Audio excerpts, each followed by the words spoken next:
Bienvenue sur la chaîne qui t'aide à garder le fil avec ta passion du changement et de l'évolution personnelle. Sur cette chaîne, je partage des gestes techniques et des punchlines qui vous permettent de changer des choses dans votre vie et de mettre en place un système qui vous permet d'être plus épanoui. Alors aujourd'hui, on va reparler de la concentration et de l'attention puisque sur la précédente vidéo, je vous ai donné des techniques pour améliorer votre équilibre entre l'émissivité et la réceptivité. La réceptivité, c'est l'attention, c'est comment est-ce que je capte mon environnement avec mes sens qui font que très souvent, ça va impacter ma concentration puisque ça va me détourner de ce que je suis en train de faire.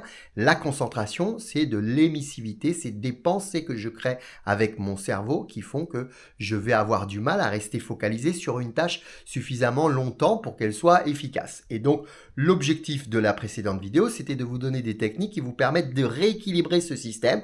Hyperémissivité, eh bien, j'ai trop de pensées. Hyper-réceptivité, je suis trop sensible à mon environnement. Quand vous avez des notifications, quand quelqu'un passe, quand votre chat il passe, vous avez envie de le caresser. Le facteur il sonne à la porte, il vous donne un colis, vous avez envie d'ouvrir votre colis, alors qu'il faut continuer à faire la tâche que vous étiez en train de faire au moment où le facteur a sonné à la porte. Donc l'idée, c'est cet équilibre-là. Et donc j'ai eu des retours sur cette vidéo puisque j'ai partagé des techniques de visualisation. Je vois quelque chose avec ma tête, je crée une image qui n'existe pas, je crée quelque chose avec ma tête. Un exercice de suivi de doigts, vous savez, le 8 de l'infini. Et puis pour la partie réceptivité, qui est plus le travail sur l'attention, on a travaillé sur le fait de focaliser sur ses sens, à la fois son audition et puis la partie kinesthésique, le toucher. Alors je voulais apporter quelques précisions par rapport au retour que j'ai eu sur la précédente vidéo, notamment sur les techniques de visualisation. Donc j'ai un monsieur qui m'a dit qu'il avait énormément de difficultés à visualiser les choses et qu'il n'était pas très efficace là-dessus. Et en fait, c'est un exercice qu'il faut faire et donc c'est un entraînement. Il y a des personnes qui sont plutôt à l'aise avec ce genre d'exercice. Vous savez, visualiser un fruit, ils vont fermer les yeux, ils vont être assez efficaces pour voir rapidement le fruit. Si vous n'êtes pas efficace sur cette technique-là, fermez les yeux et essayez de voir en image l'image, la photo d'une personne que vous aimez beaucoup, votre femme, vos enfants, votre mère, voilà. Et vous allez voir que vous êtes capable de recréer le visage mentalement, avec les yeux fermés, alors que la personne n'est pas là. Autre technique, c'est de quelle couleur elle est votre couette. Vous êtes au travail, ta couette, elle est de quelle couleur? Elle est verte, tu l'as vu dans ta tête. Pour pouvoir me dire qu'elle est verte, tu as eu un flash visuel dans ta tête. Si vraiment tu as beaucoup de difficultés à ce moment-là, tu te concentres vraiment sur les exercices de suivi de ligne, par exemple le 8 et l'exercice des sensations du toucher qui permettent de bien réguler ton attention, mais tu le fais au quotidien. L'objectif, c'est de le faire au quotidien. En même temps que je vous parle là, je suis tout à fait capable de me dire au niveau des sensations, tiens, est-ce que tu peux aller sur tes fesses et sentir le poids de tes fesses sur la chaise, là, maintenant, alors que tu es en train de parler et de tourner cette vidéo? Bah oui, je suis capable de le faire. Je suis en train de tourner cette vidéo et en même temps, je me concentre sur le poids de mes fesses sur le siège et je sens que c'est un peu dur, que je suis pas très confortable. Tiens, je vais bouger un petit peu. Donc ça, c'est un vrai travail. Donc je vous invite à aller revoir la vidéo précédente pour avoir plus de précision. Et attention également, les exercices de visualisation que j'ai donnés, qui sont le fait de visualiser un fruit, de le reculer, de l'avancer, de le reculer, de l'avancer. Autre technique pour rendre la chose plus facile, mettez un fond derrière le fruit. C'est-à-dire qu'au lieu de le visualiser dans l'espace où vous êtes, visualisez-le avec un fond derrière lui. Par exemple, dans le cadre de mon orange que j'avais donné en exemple, vous allez prendre l'orange et vous allez mettre un fond blanc. Comme ça, elle ressort bien. Il y a un beau contraste. Et donc, vous allez fermer les yeux, vous imaginez cette orange avec un fond blanc derrière ou un fond vert, jaune, ce que vous voulez. Et ensuite, pour la reculer et l'avancer, ça va être plus facile parce qu'il y a plus de contraste avec le fond. Alors que si vous voulez le faire un petit peu dans l'espace, dans la pièce où vous êtes là, votre cerveau va avoir envie de recréer l'espace où vous êtes. Et c'est beaucoup plus complexe. Parce que vous voyez là, tout ce qu'il y a devant moi, voilà, c'est beaucoup plus complexe à recréer que si c'est un fond blanc tout simple. Et donc, ce sont des techniques de visualisation. On va utiliser les techniques de visualisation pour plusieurs objectifs. Là, l'objectif, c'était pas un objectif de relaxation. Parce qu'il y a Pierre, notamment, je crois, qui m'a dit qu'il utilisait beaucoup ces techniques de visualisation pour se relaxer. C'est pas du tout la même chose, puisque les techniques de visualisation pour se relaxer, c'est, imagine des petits papillons qui volent autour de toi, imagine la mer, imagine un paysage que tu aimes beaucoup. C'est pas du tout les mêmes visions que tu vas créer. Tu vas également pouvoir utiliser ces techniques de visualisation avec de la futurisation. Pour un joueur de tennis, par exemple, tu vas fermer les yeux et on va travailler sa préparation mentale sur le fait qu'il va mener un point du début jusqu'à la fin, ou un match, il va se voir jouer, il va créer les images du jeu, son déplacement sur le court, les coups qu'il va faire. C'est pas du tout les mêmes techniques. Là, la technique de visualisation qu'on va utiliser, c'est la technique de l'orange que j'avance, que je recule, la roue que je vais accélérer, que je vais ralentir. Ça contribue pas du tout à la relaxation, hein. Je vous le dis, hein, c'est pas du tout les mêmes techniques. C'est de la visualisation, mais c'est pas du tout la même technique de visualisation. Donc bien être conscient de ça. Vous avez des techniques de visualisation pour améliorer un comportement avec la futurisation. Vous pouvez également faire de la régression. Il y a plein de techniques de visualisation. Mais là, la technique que je vous ai partagée, c'est une technique pour améliorer votre concentration, c'est-à-dire votre capacité à réguler vos pensées. Puisque quand tu vas être concentré sur le fait d'avancer, de reculer l'orange, ça va réguler ta pensée. Et pareil sur le travail avec la roue que tu vas accélérer ou ralentir. Donc, c'est pas du tout la même approche. Donc aujourd'hui, je voulais vous partager d'autres techniques. Pourquoi? Parce que, en fait, l'équilibre entre la concentration et l'attention, c'est extrêmement important dans nos vies. Souvent, on se dit, bah oui, bon, bah je suis pas très concentré, j'ai du mal à me poser, à focaliser sur un sujet, et donc ce qui fait que je procrastine énormément. Mais ça n'a pas seulement un impact sur votre productivité. Il y a des techniques de productivité pour être efficace dans son travail. Là, ce sont des techniques beaucoup plus mentales qu'on va utiliser. Ce sont pas des techniques de routine où je vais préparer mon planning, je vais noter sur un papier tout ce que je dois faire le lendemain, je vais me programmer des horaires de travail, je vais éliminer les notifications de mon téléphone et de mes mails. Ce sont des techniques de routine que j'intègre dans un système.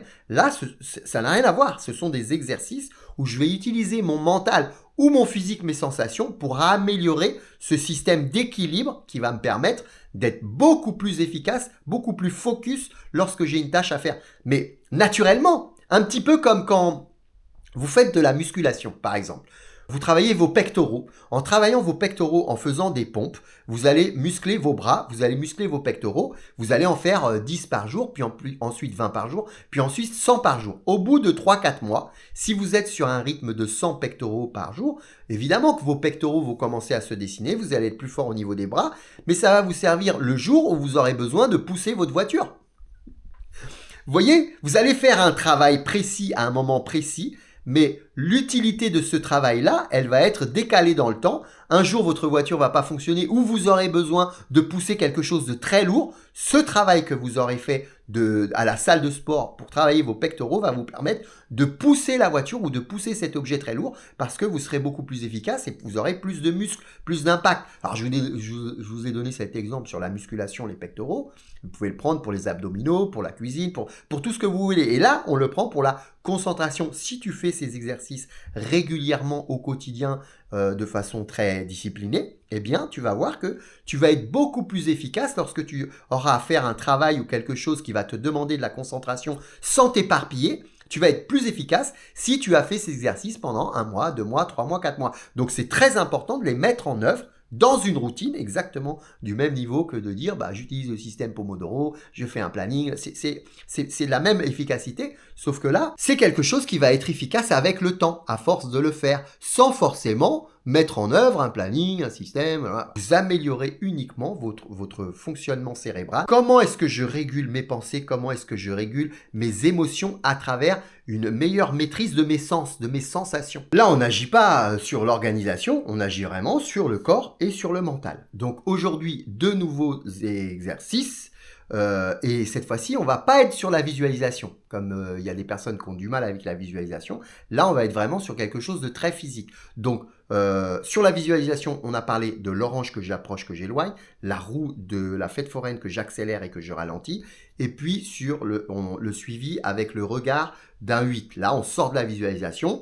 Pour la partie attention et maîtrise de mes sensations, on a été sur les sensations physiques du corps et de son contact avec l'environnement. Et donc aujourd'hui, une autre technique qui est plus orientée vers la respiration, puisque la respiration, elle est très efficace également pour réguler les émotions. C'est d'ailleurs l'élément le plus important lorsque tu veux gérer ton anxiété ou gérer du stress. La respiration est la méthode la plus efficace. Évidemment que ça fera l'objet d'une vidéo dédiée, puisque la cohérence cardiaque, c'est quelque chose d'extrêmement puissant pour gérer l'anxiété. Donc là, L'idée, c'est de s'appuyer sur ça pour dire, mais moi, je vais utiliser la respiration, mais pour améliorer mes capacités de concentration au quotidien et à long terme.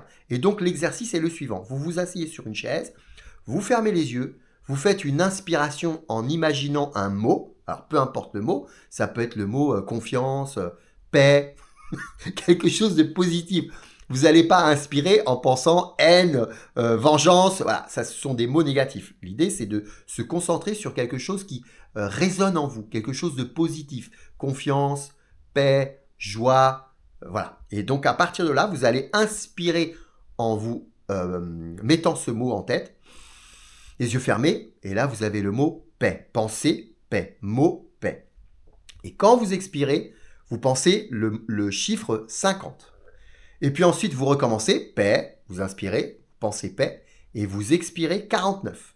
Et puis vous recommencez, vous pensez paix, et vous expirez 48. Dans votre tête, vous imaginez le chiffre 48. Vous pouvez même vous le dire verbalement, comme si une voix vous parlait dans vos têtes et disait 48. Et donc, vous allez faire ça jusqu'à 0. Alors, l'objectif de cet exercice, c'est de le faire de façon extrêmement sérieuse.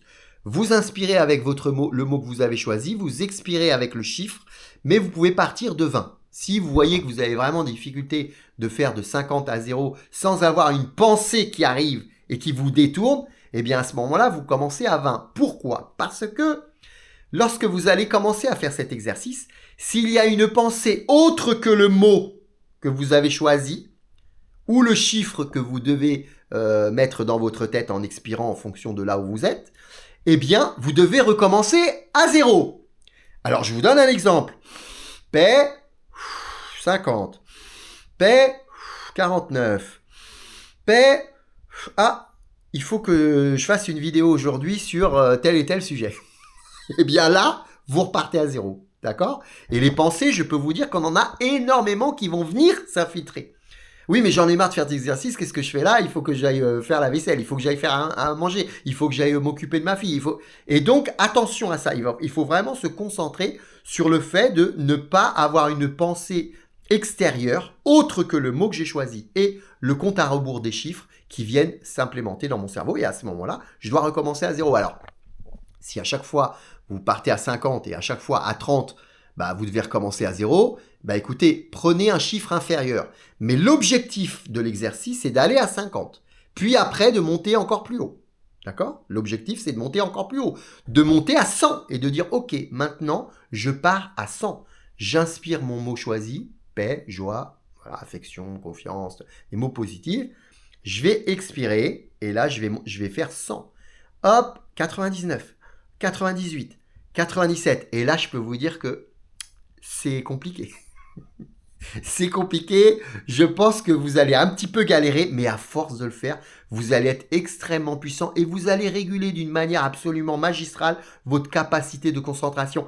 Et cet exercice que tu fais là, régulièrement, dès que tu peux, dès que tu as un petit peu de temps, va aussi apaiser tes émotions, parce que comme tu es dans la respiration, tu vas faire d'une pierre deux coups, comme on dit. Tu vas être efficace à la fois sur la régulation de tes émotions, de ton stress, de ton anxiété, mais en même temps, tu vas améliorer ta concentration.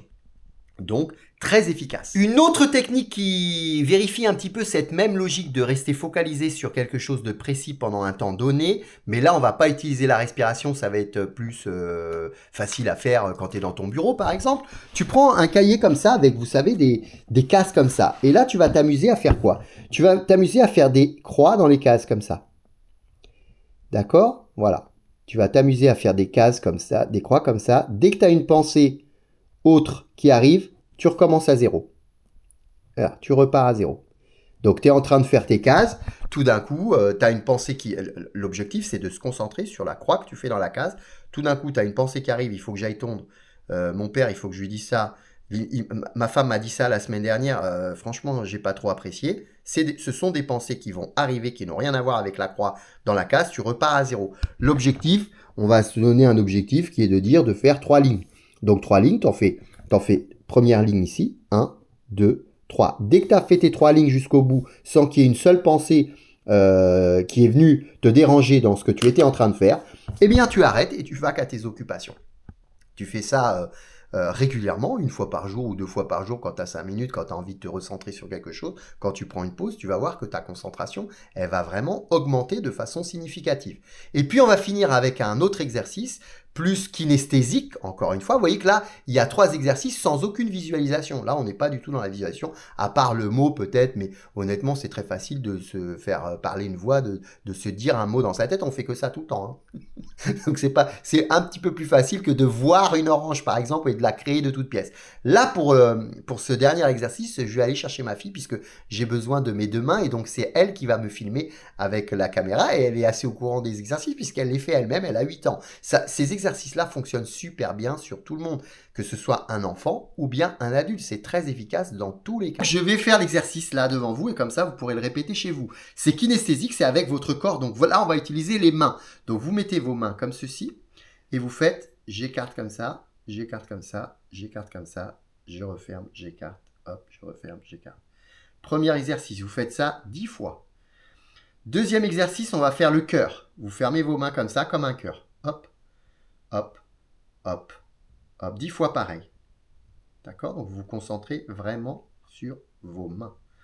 Ensuite, troisième exercice, vous tournez vos mains comme ceci. Voilà, pareil, 10 fois. Vous voyez, 3, 4, 5, 6, 7, 8, 9, 10. Vous répétez cet exercice, mais cette fois-ci, quand vous tournez, vous écartez les mains, les doigts, pardon, vous les refermez, vous retournez, vous écartez les doigts, vous les refermez. Pareil, vous faites 10 fois. 2, 3, voilà, ainsi de suite jusqu'à 10. Ensuite, un autre exercice, vous allez écarter vos mains comme ceci. Voilà, vous les mettez comme ça, vous voyez que le petit doigt, il correspond. Et là, vous allez faire, hop, et vous les ouvrez comme ceci, face, dos des mains, face des mains. Et pareil, vous faites 10 fois. Donc, vous commencez, vous êtes comme ça, vous faites ça, ça fait 1. Vous faites ça, ça fait 2. Et ainsi de suite jusqu'à 10. Et le dernier exercice maintenant, c'est très simple. Vous allez remettre vos doigts comme ça, mais cette fois-ci, vous allez les faire correspondre comme ça. Donc, vous vous concentrez, tac, dans ce sens-là et dans l'autre sens. Voilà, vous faites correspondre vos doigts. Ça, vous voyez que ça demande un effort. C'est pas un truc naturel. Il faut vraiment prendre son temps. Vous faites 10 fois et vous faites correspondre vos doigts comme ceci. Donc vous faites une fois vos paumes face à vous et une autre fois vos paumes à l'extérieur comme ceci. Ça va vous demander un effort au niveau des bras. Voilà, pareil, vous faites ça 10 fois. Voilà pour ces nouveaux exercices pour améliorer votre concentration. Donc vous voyez qu'on a quand même quelque chose de très efficace maintenant avec les 2 vidéos. Vous avez la visualisation, le fruit que vous avancez, que vous reculez, la roue et puis le 8 allongé.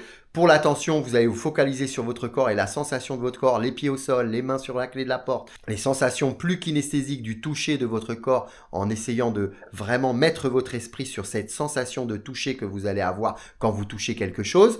Et puis, vous irez voir la vidéo pour avoir plus de précision. Et les 3 exercices d'aujourd'hui, la respiration avec le compte à rebours, les petites cases, les petites croix dans les cases d'un cahier, et puis l'exercice kinesthésique avec les mains. À vous de jouer!